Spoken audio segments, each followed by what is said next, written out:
What's up, Painless Flipping podcast listeners? Before we dive into today's episode, I've got something special for you. Recently, I had the pleasure of joining an amazing podcast, and I wanted to share that conversation with you all. It's a fantastic discussion you won't want to miss. So without further ado, let's jump into that crossover episode and hear what we had to say. Enjoy. Hey guys, Daniel here. Welcome back to First Deal Experience. This podcast episode and conversation is with my friend Nathan Payne, a master wholesaler. He's going to talk to us about his very first deal experience and the lessons that he's learned. Hope you guys enjoy the episode. So, we're already recording, so I guess we'll just start, my man, by asking you, Nathan, good to have you here. Thank you. Tell me about your first deal experience. Whoa, first deal was very interesting. So me and my business partner got into, at the time I had a business partner, I don't, but we just started cold calling on the Mojo dialer. We just hammering that thing. We met with a broker here in Salt Lake City that, was like, hey, I'll give you a dialer. I'll give you a list. Just call through it. And any deals that you get that I can list, give them to me. And if you can't, if they're just a wholesale deal, you have them, you keep them, right? And yeah, real quick, give me some context. Like, how old were you? Where were you at in your stage of life, I guess, as you were beginning this stuff?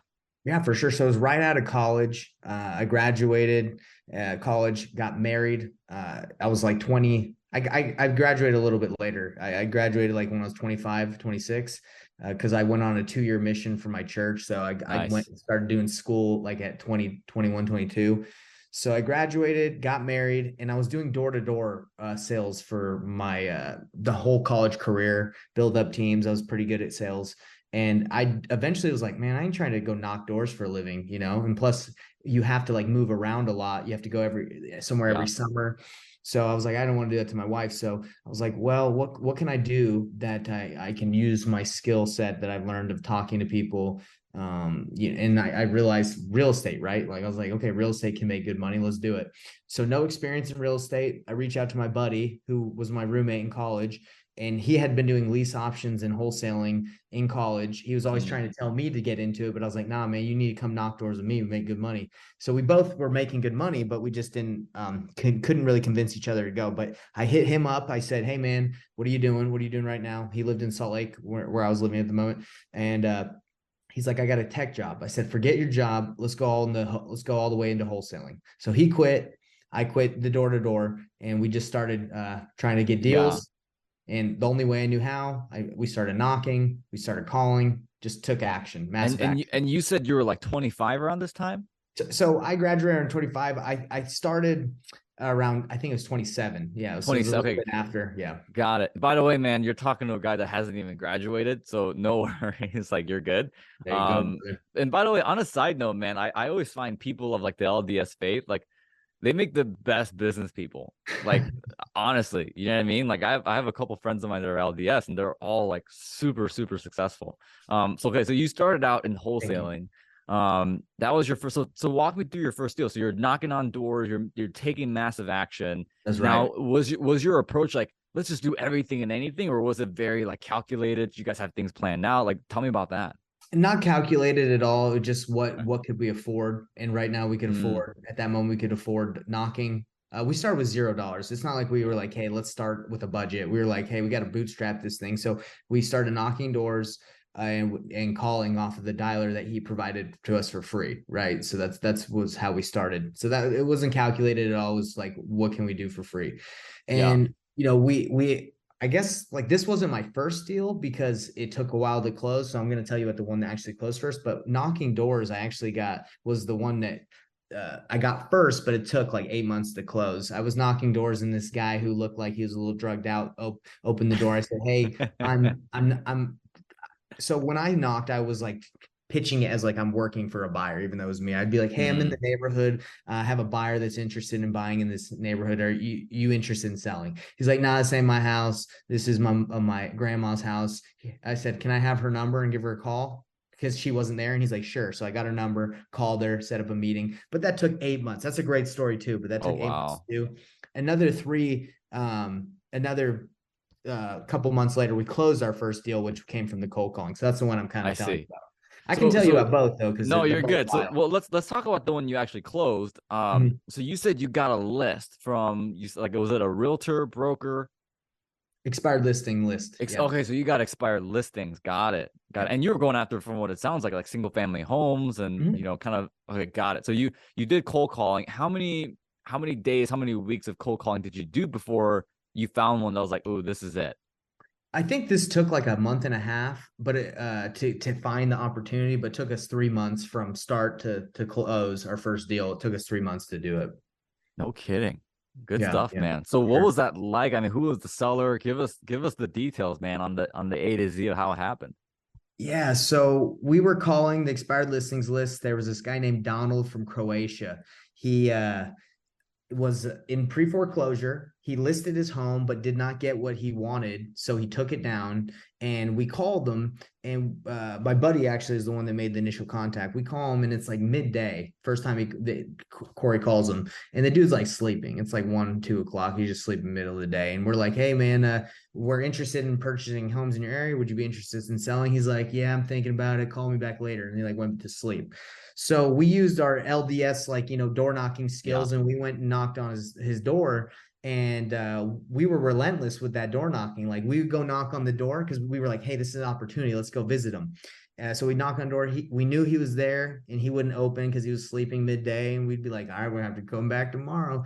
So because now with the volume of deals I do, I wouldn't go knock someone's house if they weren't answering the door. But we were like, "Hey, this is an opportunity. This is hot." So we would go and knock the door a couple times. We knew he was there, and eventually, like, he let us in, and like we sat on the couch. He's like, we got to get to know him, and he's like, "Yeah, man, I'm trying to go back to Croatia to build a fish farm. Forget America. I'm trying to get out of here. I'm in pre-foreclosure." And we're like, "Dude, Donald, you got to sell this house, man. You can't just let it go." And he's like, Yeah. "I don't even care." So it took a couple appointments of us coming back, and we'd knock on the door and be like, "Donald, we know you're there, man. Let's go. Get it. Let us in. We're trying to talk to you." Wow. So you guys were like relentless.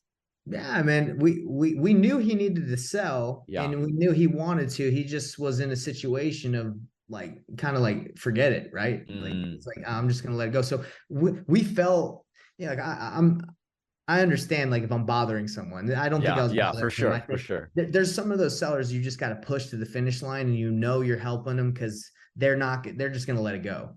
Yeah. So eventually we get the deal. We say, "Hey, man, can we do 185 for your house?" He's like, "Okay." So we sign it. We go out with our limited knowledge of how to find buyers. We have no idea how to find buyers. We just know how to get a deal at this point. So we talk to the broker, and he's like, "Oh, I can send this out to all my agents that I know and tell them that we have a house they're going to sell." So we send this thing out to the agents, and it's a mess. They think we're listing the house. They know that they have no idea what we're trying to do. So we do a showing. We ask Donald, we're like, "Hey, man, we're going to have some of our buyers come through. Can you go take your dogs to the dog park?" So he's like, "All right, fine." So he takes off for an hour, and all these people, these agents, come with families, and they're like showing the house, and the Oh, I house is see. like trashed. And they're like, everyone's like, "Wow, what the heck? This house Mm, sucks." And I'm like, "What are these people doing? These agents think we're listing it." And we were trying to find cash buyers. So anyway, the wrong message. The broker didn't send out the right message, I guess, or didn't convey that we're looking for cash buyers. So we actually got turned into the board of realtors because they were like, "Hey, you can't wholesale, you can't market." On our first deal, we had to go in and talk to like one of the board yeah. executives, Now, like, "Hey, guys." was this a law in like your county? Was it like a state? Like, why are they giving you guys so much resistance? Uh, it wasn't a law yet. I don't think it's even a law right now. It was just like frowned upon. He was like, Oh, "Hey, interesting. don't do this." So, like, as a brand new guy, like, Mm, first deal, I sat down at the board of realtors, and this guy puts out like a tape recorder, and he's like, "What are you guys trying to do? Market these properties?" And I was like, "Yeah." Is there something wrong with that? And he's like, yeah. "Nah, but just be careful." So anyway, that was interesting, but it was really tough, like, finding a buyer because I didn't know what to do. Eventually, one guy offers us, guess what he offers us? 185. Oh, wow. So we go back to Donald, and we're like, "Look, Donald, we're a little too high on this property. What we can do is we have someone at 185. We need a little bit lower from you so we can make something and get this deal done." So he's like, "Fine, I'll do you 180."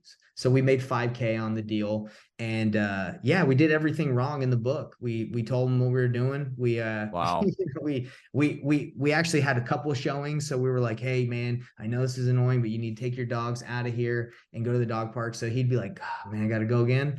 But yeah, it was an interesting, very Yeah. interesting situation. Well, Yeah. you know what I love about that story is like, you know, a lot of people, so I, you know, as a lot of my listeners know, but like I do a lot of coaching in real estate. Mhm. And one of the things I always see happening with like 99.99% of aspiring real estate entrepreneurs is like they give me two reasons. They're like, well, number one, I don't know enough. And number two, I feel like I don't have the tools and the software and stuff like that. So you didn't have either of those things. All you had was just effort. And what I love about that story, man, is that it was not about the resources, but about the resourcefulness, as you know, Right. a lot of these motivational speakers, I guess, talk about. So Mhm. I love that story, man. So that's like your first deal. You made $5,000 on it. And was that the moment for you where it's just like, oh my gosh, this works? Or was that something that you were like disappointed in? Like, what were you feeling after you made that money? I thought it was cool, but I wasn't like pumped about it. It was nice, but by Mm. that time when we closed, we had like 5 or 6 deals in the pipeline that were looking good. So that was a little bit more motivating, knowing that like it was working. But yeah, that deal was interesting because the whole time we didn't know if it would go through. We actually drove with him to the title company and watched him sign. That's what we thought you had to Oh, do. wow. We were Interesting. like, we were like, Donald, we'll meet you at the title company. We met him. We walked him up. We like sat in the other room while he signed. I think we were even in the room while he signed. So you guys were just making sure this thing was gonna happen. Like Oh, there's you dude, guys we weren't were rolling any dice or something. Yeah, that's yeah, man, awesome, we were making. He had his dogs in the car. I think he walked up and man. we watched him sign, and I was like kind of not shaking, but I was a little nervous. I was like, Sure. because I thought there would be like he'd be like signing the third paper and be like, nah, forget this, like Yeah. take off. So it was a lot of uncertainty because I don't know what the heck I was doing. But yeah, and that's the crazy thing looking back at it. It's like you don't need a lot of knowledge to get this done. You just need persistence and diligence. Yeah. I just got a podcast with someone in my mentorship group who we just did a deal together for $19,000 and we JV'd. So I gave him 60% of Mhm. it. Same thing, bro. Didn't really know much, but he Yeah. brought me the person and we got it done. Well, that's the thing, man. It's like I have conversations with a lot of big time real estate investors, and just for me to learn and pick their brain and see what they're thinking about.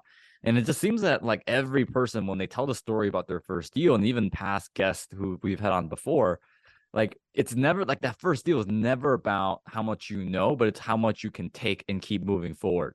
Almost kind of like that Rocky line, right? Yeah, bro, crazy. But like resourcefulness just seems to be the number one thing that every like successful investor is like, you got to have that in your first one. Like even looking back at my journey, because my first deal was a portfolio of 4 single family houses, buy and hold, right?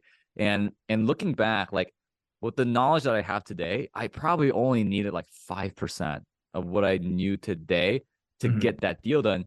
And yet my biggest concern and my fear was like, oh my gosh, I don't know enough. What if there's something that I like, what if I don't know what I don't know and this thing comes to bite me in the butt and stuff like that? But I mean, it sounds like with your first deal, and by the way, like what a scene. I'm just like picturing this like super old Croatian dude Yeah, bro. like in his car with like the dogs in the back and like you guys are rolling in the title company. But like you alluded to a little bit, man, but were you like nervous throughout this whole process? Like what were some things going through your Oh, mind? gosh, bro. When we were like when we were telling him to like go take his dogs to the dog park, we were nervous when he left because we were trying to Mm. push people through there quick, dude. So like, and he'd call, he'd be like, "Man, I've been at the dog park for like 40 minutes. Can you come back yet?" And we'd Yeah. be like, "Nah, man, not yet. We're almost done." So Yeah. it was just ridiculous, like we were trying to like keep him from seeing the investors because we thought if he talked to the investors, they would be like, "Oh yeah, this guy's Oh, trying to sure. hold." We were nervous about that. Now it's like Yeah. send anyone through. I don't even care. Yeah. Yeah. I always find that when people do their first deal, they get very like paranoid, borderline paranoid about like every single little thing. Yes. And it's just Yeah. because what I found is, experience breeds confidence, right? Like one of the things my mentor always says is like your competence will bring you your confidence. Mhm. So, I mean, it sounds like you've learned a lot in that deal, right? Like, especially that first one. And I always find with investors, like, there's guys who've done 1,000 deals, right? They've got 3,000 doors, but we always remember our first. Mm-hmm. What were some lessons you would say you learned? And like to the listeners listening to this right now, just like, hey, this is what you don't do, right? Like this is what not to do. What were some things that come in your mind right now? Yeah, I mean, I probably would have not been worried at all about the buyers. I would have just been like, hey, yeah, Don, we're gonna have some of our buyers come through. Make it be once or twice or three times, depends. We're looking to work with some people in the area. We're gonna send them through. Just put your dogs in the bag. You don't got to go anywhere. Don't worry about it. Yeah. So not being worried about the buyers. And that second deal where I knocked on the door and we got it done, that like even just from the first deal to that next deal, like 9-day difference. Like we didn't Mm, care. We let people walk through. So we made a lot of different changes just with the next deal. yeah. Yeah. That's incredible, man. Good stuff. So obviously you've done a lot of stuff since then, right? Like, I mean, it sounds like you've had a very successful, and I'm assuming, are you still wholesaling? Yeah. So I Okay. mainly I focus on wholesaling. I focus on helping others get into wholesaling. I JV a lot. I do a lot of on market properties. I've kind of stopped marketing it a lot with the way the market is, but I still get deals just through my relationships. But that's kind of like what I focus on right now. Okay. I love it, man. So what would you say that first deal, like what was the purpose of that to catapult you to the lessons that you know now? Like what were some things that you took away, and what are some things that eventually led to what I believe is one of the most powerful things in business, which is momentum? Yeah, getting it done was probably the most important thing to show that it's real. And I think that's for a lot of investors like, okay, this is real. This works. You just got to sign some paperwork and get it done. And then after that, it's easy. For me, it's easy to look back and be like, okay, that's what I learned. I learned that this is a real thing. One thing I've kind of lost as I look back at those, I don't really try that hard for deals. Like I Mm, don't go and see sellers at all, really. Even if they live in Utah, I just try to get it done over the phone or Zoom virtually. If someone was like not answering my calls, I probably would never go to knock their door now. I'd be like, I can spend my time on something else. So it's interesting when you are a beginner, you're like trying to be really resourceful, but now it's like you look at your time a little differently. But it's interesting to look at it, the way what I yeah. was doing. Yeah, and I think you hit on something there that I think is really important that I want to make a quick comment on is the biggest difference I've noticed amateur investors and really like just professional investors who are performing at a very high level is how they view time. I mean, like they view time extremely differently. And a lot of investors, man, especially the ones that are kind of just starting out, um, they spend a lot of time looking at deals. But what I find is they don't spend a whole lot of time actually deciding and getting the information on whether or not that deal is right for them.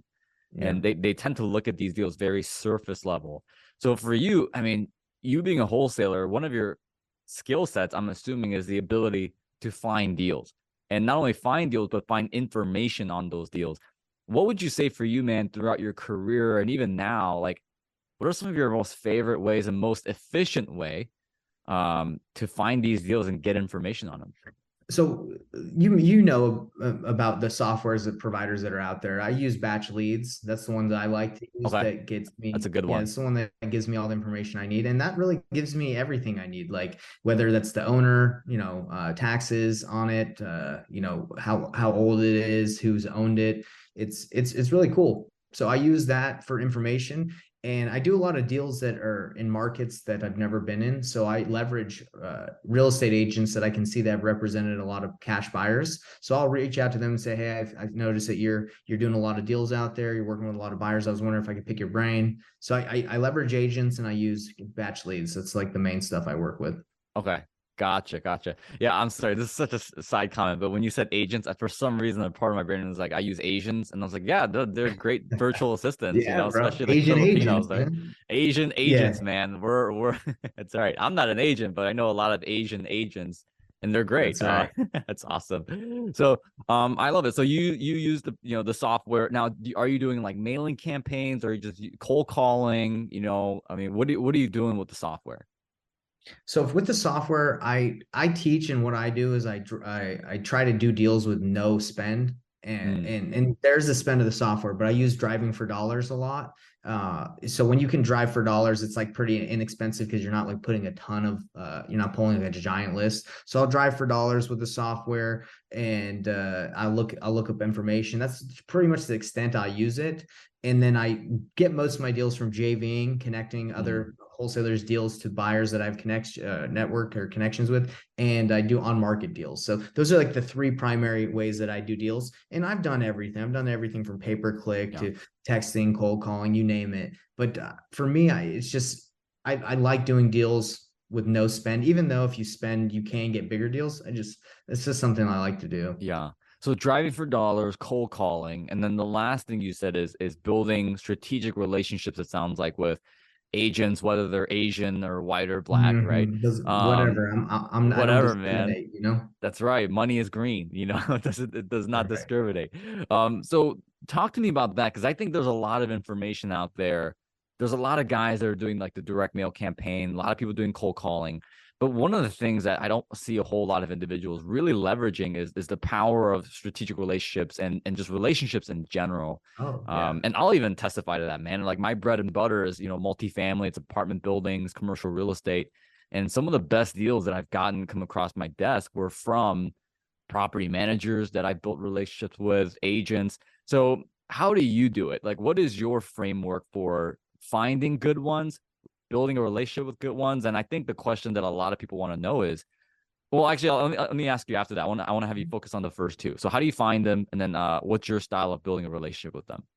Well, if it's a completely cold buyer, I've never worked with them. Usually, this is the best technique that I found is I research a deal that they flipped or they've done, and when I call them, I reference that deal. So I'll be like, "Hey, my name's Nathan. I was calling you because I noticed that I think you flipped a house on 123 Street. Is that right?" And they're like, "Yeah, that is." I'm like, "Man, you did a wonderful job on that flip."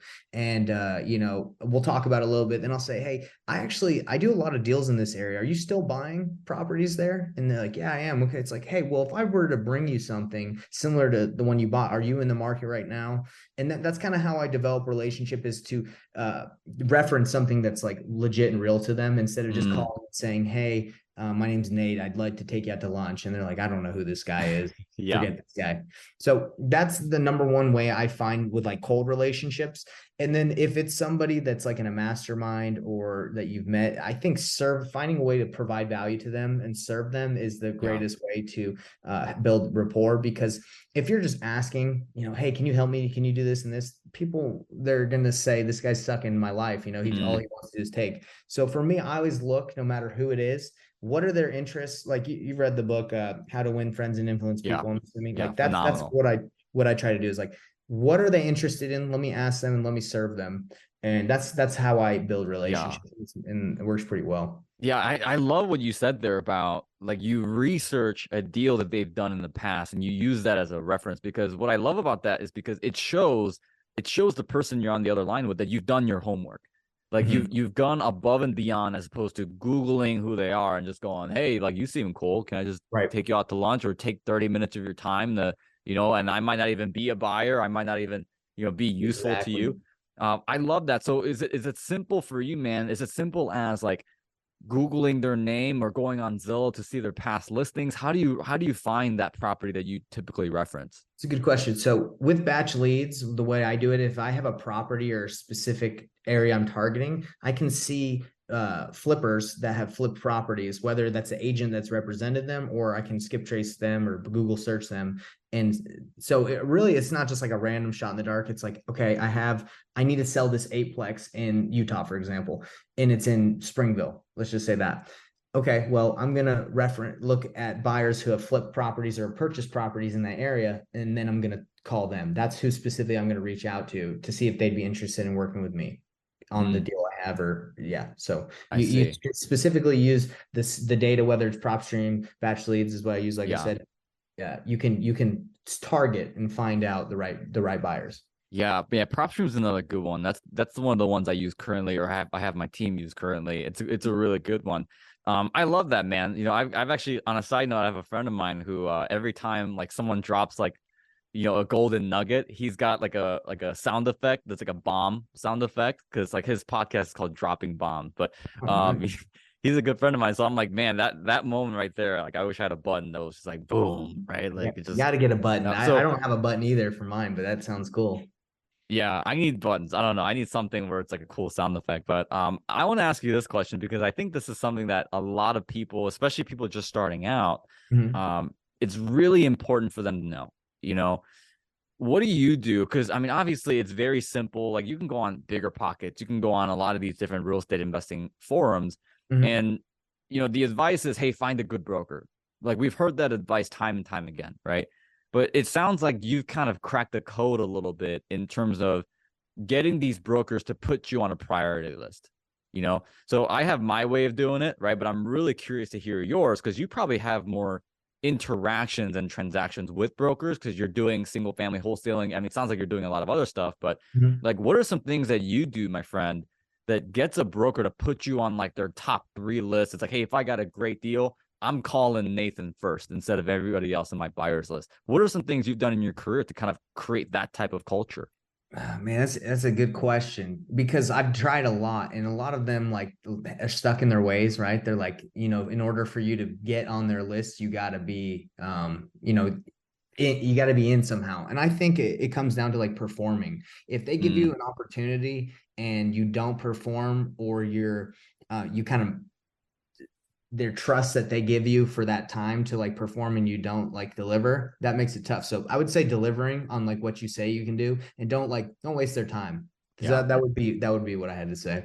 Yeah. And honestly, I like what you said too, because it's a lot of it, man, it's just fundamental, right? A lot of it is like, hey, how do you show up? Are you professional? Are you on time? Or how do you carry yourself? Do you take responsibility and ownership when you messed up? Like a lot of these fundamental, simple things. One of my favorite ways of kind of getting on the top 3 list of brokers, and my space is commercial real estate. So, it's a very competitive space, right? There's a lot of competitive buyers and whatnot. And one of the things I teach my students is what I like to call a flex bite, right? So in the first call with the broker, I'll ask them a lot of qualifying questions, and typically towards the end, I'll say, hey, here's a little bit of who we are, our partnership, and we just simply say, hey, these are our goals. We want to do 100 million AUM in acquisition in the next 12 months. And we talk about who our investors are. And I say, hey, we've got this number of family offices backing us.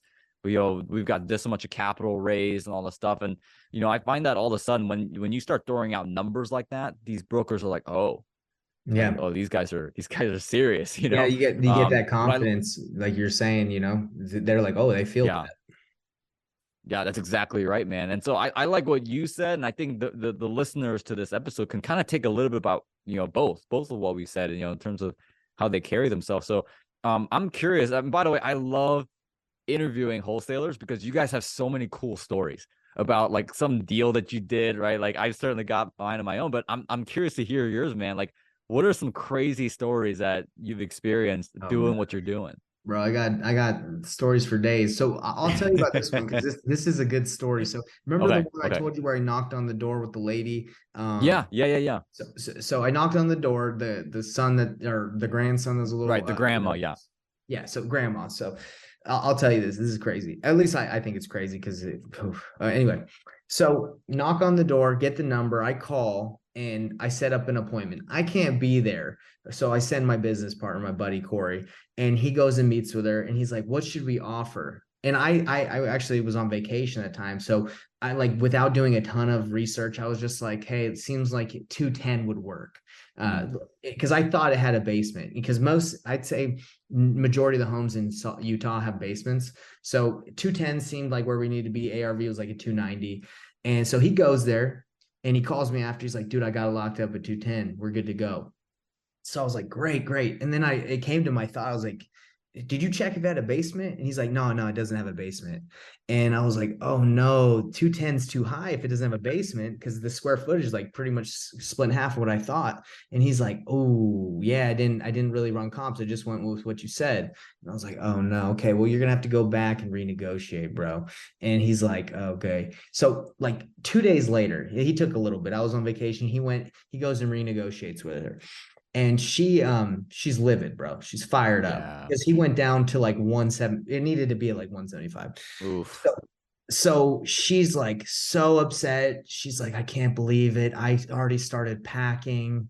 I was ready to go. So it was her and two of her kids. She was like in her 60s or 70s, and she had two kids that were in their 40s. Not kids, the grown adults Sure. living. Yeah. Yeah. Yeah. Her So children. her children, two grown Yeah. adults, and then the grandson. So she's just upset. And when she said I've already started packing, she probably filled up a box halfway, but it was just really tough for her, right? Yeah. So Corey's like, dude, he called me. She's like, dude, she wouldn't sign.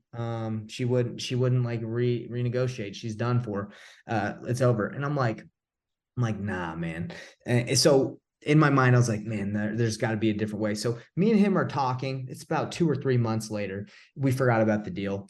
And he's telling me, he's like, man, I read a book today. He says, like, when we start looking at our customers or the people we work with love and service, that's when we're really going to take off in this business, Nate. And I was like, because we had just been looking at like, how can we make money and not serve? So I was like, Corey, you're talking about love and serving people. What about Barbara? Like, remember her? Like, we try to renegotiate. Maybe we should just go back and apologize and try and see how we can help her, because she was in a really tough situation. She Yeah. had to feed everybody, and she was like living off of like $700 a month off of Social Security, and nobody Oh was man. working. Her kids didn't want to work. Oh, and she was she working? No, she had retired at that point. So Oh, I see. she lived in a house. Her Yeah. mortgage was like $500, and I'm sure she was Jeez. getting some sort of help, but she was basically was going to be in a spot where she couldn't afford everything. Yeah. So So she was just on limited funds. limited funds, and no one was Yeah. working. So I I was like, see. Corey, this lady, she needs our help. She needs our help. Let's go talk to her. So we drive up to the house and I'm like, hey man, are you gonna come with me to knock on the door? He's like, I ain't talking to her again. She lit me up when I tried to renegotiate. And I was like, fine, I'll go talk to her. So I go knock on the door. She she opens the door and she's like, oh, it's you guys. I'm like, yeah, hey, I just wanted to apologize for what had happened a couple months ago. I want to say I'm sorry. We're here to help. I understand your situation is tough. I'm sorry. And she's like, get out of here. She was upset. I was like, wow, Yeah. crazy. So I put my head down. I walked back to the car. I'm like, okay, at least I said I'm sorry, because I felt like apparently we had really hurt her feelings from being under contract for 2 days. And before I get in the car, she calls me over back into the house, and I'm like, oh no, she's gonna light me up. So she calls me in, and she's like, come inside. I'm like, okay, well, Corey, I'll be in here. So she takes me in the house, mess of a house. She's a hoarder. Yeah. She takes me to some boxes, and she's like, you see those boxes right there? I'm like, yeah, that one box. She's like, that's what I packed up when you guys told me you're going to buy my house. I put all that effort, and it was for her. I mean, you know how hard it Oh, is. It's very sure. hard. So she's like, I did all that. And I was like, look, I really apologize. We want to buy the house. We want to do this. Can we move forward? And she's like, all right, come inside. So I get Corey in. It took about 3 to 4 months of negotiating, helping her decide that, look, this is what is best for you. And there were tears, there was crying, because she didn't want to move, because she just been there, and I think hoarders just have a hard time like moving Oh, on. sure. Knew Yeah. she had to go. Right. So it took months and months. We found her a place to move into. We connected her with an agent that got her a property like 3 or 4 hours south of where she lived. She wanted to move there. It was just really hard. So we closed on the property with a buyer. This time we weren't worried about how buyers came through. We had tons of people come through. We close on it. The next day, the buyer's like, hey man, you got to get her out of here. I don't want her staying in that house.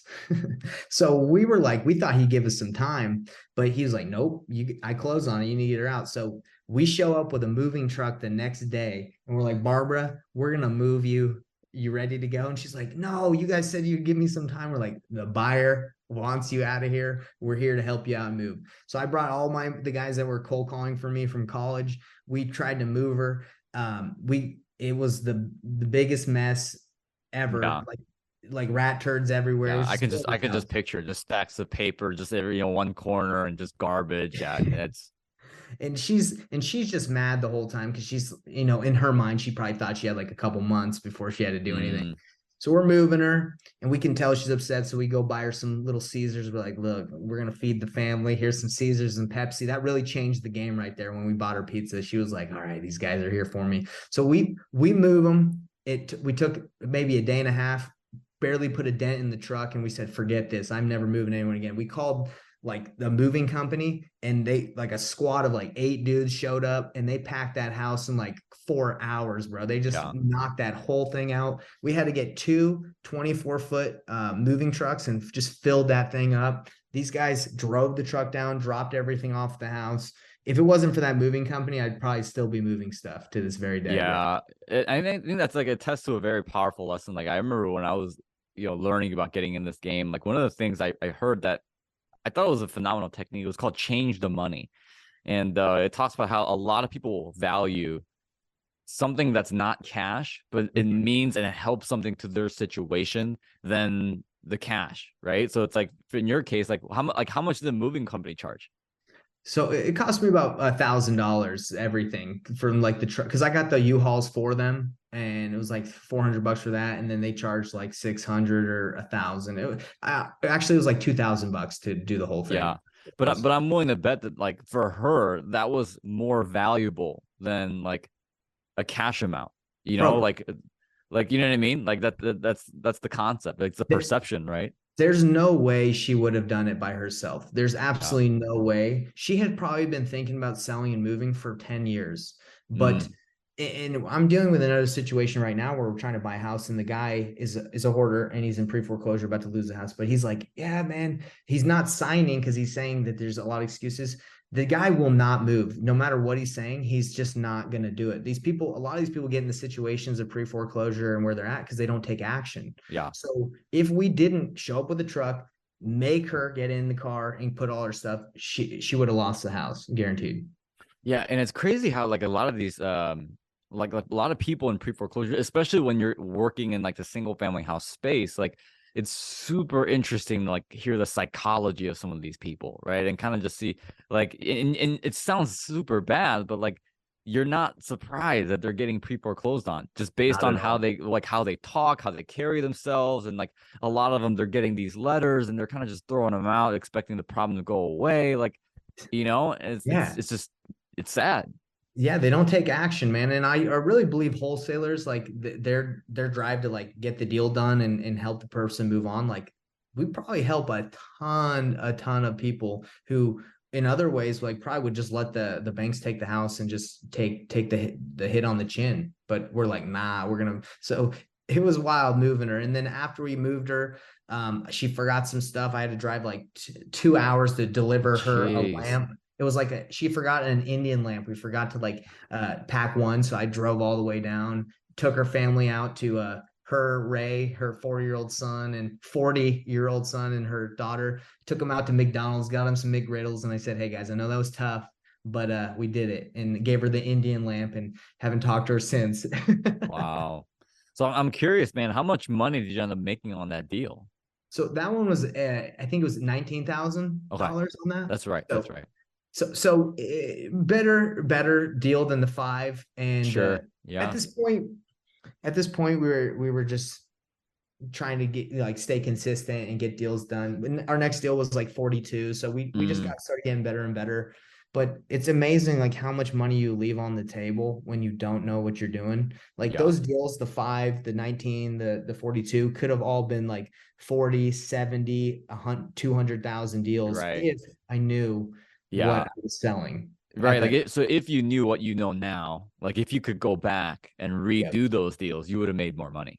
Oh, dude, I was giving those guys great deals. Interesting. And I just didn't know. I could have flipped all those or just kept them in wholesale them to someone else if I knew. Yeah. More money. Yeah. Now is that because you're a better negotiator today? Would you say that's a big part of it? Better negotiator. I know those guys probably smelled blood in the water. They're like, oh, these guys. Yeah. So it's okay. It's whatever. No complaints. But sure. It's just knowledge. The more knowledge you have, like for example, that house, that I got 5K on. Like I could have put $5,000 into that and listed it and sold it for like 250 on the MLS after Mm, fees and commissions, like what made like 40 on it. So it's all good though. yeah. So I'm curious, man. Like, I mean, it sounds like between your first deal and now, like, I mean, you even verbalized it, like your community, like your negotiation skills are far better. Like, what would you say are some of the lessons you've learned? Because, and I bring that up, by the way, because you know, a lot of people who first start and have a tough time, you know, kind of getting that first deal done. Um, Not a lot of entrepreneurs, but just people in general are very conflict averse, and they're Mhm. very like intimidated by the negotiation process, right? Like they're afraid of being taken advantage of. They don't know what to say. It's just uncomfortable to them. What are some things you've learned over the years between your first deal and now that are just like, oh, these are some of the greatest negotiation nuggets that I can give to people? Yeah, I've done a lot of studying because I came from the door-to-door field. So I thought you had to convince someone and like give them like options or to like, pull it off the table, be like, hey, if you don't take this offer, I'm gonna have to buy another house. That's kind of like what I learned in the door-to-door. And that does not, I don't negotiate like that at Mm, all anymore. I negotiate with options and I present different options or opportunities for the seller, and I say which one works best for you, and let's go into that more. Let's dive more deeper into that. So if I would have worked with Barbara this time back, I instead of being like, hey, 175 is all we can do, I would have been like, look, Barbara, you have a couple options to work to do this deal. I'd love to buy the house, but that's not your only option. We can list this house. Unfortunately, if we just list it right now, no one's going to really pay a lot. We're going to have a bunch of people walk through here. But if that's something you want, if you want a little bit more than I can offer for cash, that's totally a viable option. Is that something you're open to? No, I don't want anyone to walk through my house. Okay. Okay. So listing, that's out. Can you keep it? Can you keep this house and maybe rent it out, move out and rent it? No, I can't. I can't. I don't want to keep it. Okay. So you don't want to keep it. You don't rent it. Can you flip it? Do you have money to flip this? I don't have any money. Okay. Well, it looks like cash is the only option right now to sell this house. Is if I can get you a cash offer and get you out of here right now, is that going to work for you? Is that something that you'd like to do? Yeah, I'd like to do that. Great. So now that we've narrowed down, all the other options are gone. Let's dive into cash. So that's how I negotiate now. yeah. It's before I was like, hey, I just go straight to the cash offer and lowball them, and they'd be like, this Right. guy's trying to take advantage of me. Now it's like Yeah. this guy's not trying to take advantage of me. He just gave me all my options, and I decided that cash was what I wanted. And that makes negotiating way easier when you help them Yeah. make the decision. And I think you just said two things that are really, really important. I mean, there's two nuggets that I got out of it. Was number one is, you know, the best negotiators I know, they always make the other person feel like they're in control, Yeah. right? They make them feel like, hey, you're in control and you're safe. You know, those are the two things that some of the best negotiators I've met, who do genuinely have a heart for helping people, right? Because if you think about it, we're all entrepreneurs, and you know, I believe entrepreneurs at the very core, we're just problem solvers, right? That's all we really do. We just solve problems. Um, Small problems, big problems, right? You name it. But that's one, right? Like you make them feel like they're in control and they're safe by giving them options. And number two, it's a much more of a collaborative relationship than, hey, this is what I can do, take it or leave it. Right. Right. Like I think when Yeah. we think about negotiations, like our minds immediately go to like the car dealership where the guy is just like, well, let me get my finance manager, and the Right. finance manager is like, oh, hey, this is the best we could do, right? They kind of find ways to, you know, go through the back door, right? And they throw in fees and all this stuff. So, I really like what you said, man. That's awesome. So, what are some other things where, let's say someone's listening to this right now, Mhm. let's say they're 19 years old and they're super young and they're listening, it's like, man, like this Nathan guy seems to have some things figured out. Mhm. What advice do you give to that 19-year-old kid who's just, I just want to get started, I don't know a whole lot about real estate, what's step number one for me? So what I tell people to do is what I should have done in the beginning is get like a someone that's doing what you want to do and just have them mentor you, whether it's like Mhm. you pay for a mentor or you just work with a cash buyer. So like what I would do now is I'd reach out, I'd go to like a RIA, I'd go to one of these meetings and I'd say, hey, look, I'm excited. I'm dedicated to this. This is what I want to do. I will find you a deal, and I would look for who's actively buying. And then I'd say, hey, look, I'm not going to take a lot of your time. I'm not going to waste your time, but I will go find you a deal right now if you point me in the right direction. And then I would talk to people. I'd say, hey, hey, I got someone on the phone, seems motivated. This is, these are the notes. Is that something you'd be interested in? So I would piggyback off of the knowledge of someone versus just trying to just cold call and not know who my buyer was. That was the biggest mistake. And that's what I actually teach. What I teach is, I call it painless wholesaling because it's not painful. It's just reverse wholesaling. Instead of going to find your deal first, you get your buyer first, and then you find them a deal. That's what I teach. And that's what I would have done if I started. And if you're the 19-year-old, definitely don't just go out and do what I did.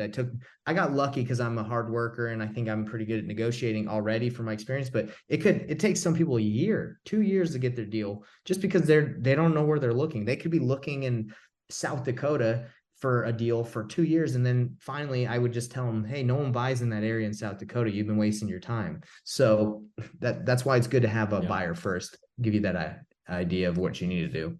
Yeah, and I love that when you focus on the buyer, you develop a niche to start working off of. Like one of the things I tell people all the time, it's like, hey, if you have trouble finding a deal or if you have trouble raising capital, it's probably because you're not super clear. You're not clear enough on what you're offering, anyways, I could go down that road, but I mean, that's phenomenal, man. I think that's a great place to end the podcast. So where can people find you? And, you drop some great nuggets. I'm sure people want to reach out and say hi. Where are some of the best platforms where people can reach out to you? So I have a website called Investor Thrive. That's my company, investorthrive.com. You can find me on there. Anything you need is on there. I have a YouTube channel. It's Nathan Payne. Search me on the top guy. Luckily, there's another guy, but I just beat him out recently. Hey, congratulations, man. That's awesome. Like a country folk guy. And nice. So you can get me on YouTube. I'm on all platforms. Nathan Payne. Search so me Nathan Payne, Payne, right? That's right. Okay, not pain like Pain, right? That's right. It's painless wholesaling, not painful wholesaling. And also Investor Thrive, yeah? That's your website? Those are the two you can reach me. And anytime you hit me up, it's either me. If I can't get to you, my VAs are in charge of my social media. So you're talking to me or someone in the Philippines. You'll never know. I love it, man. I love it, man. Good stuff. Well, thanks for being here, my brother. Good stories. Hey, thank you, man. I appreciate you having me on here.